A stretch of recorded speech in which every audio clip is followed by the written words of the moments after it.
Eto mga idol, hindi papayagan ng SMB na bitawan ng kanilang first round pick na si Avan Nava matapos hindi pirmahan ang pending offer ng SMB sa kanya.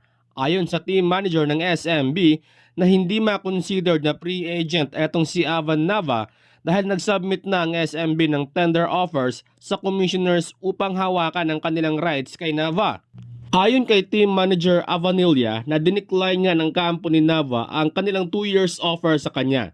Nag-practice naman daw si Nava sa SMB past 2 weeks pero bigla umano itong humingi ng permiso na maghahanap umano siya ng spot sa ibang team.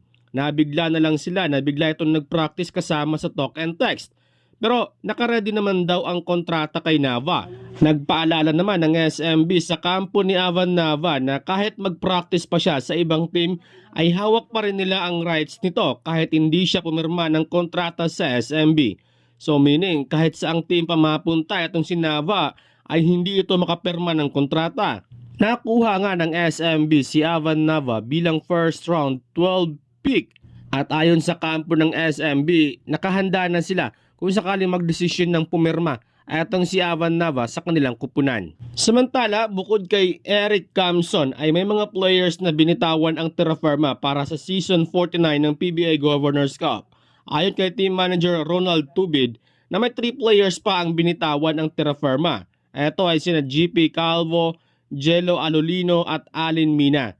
Sina Calvo at Mina ay nakuha ng terraforma sa draft picks habang si Alolino naman ay nakuha ng terraforma sa SMB sa trade noon kay CJ Perez. Habang bibigyan naman ng jeep ng max contract etong si Gomez de Liano. So far, 7 players ang nalaga sa kupunan ng terraforma. Ayon kay Ronald Tubid na seryoso umano ang terraforma upang iangat ang kanilang team sa liga. Lalo pat nandyan ang dalawang veteran players na sina Stanley Pringle at Christian Stondhardinger.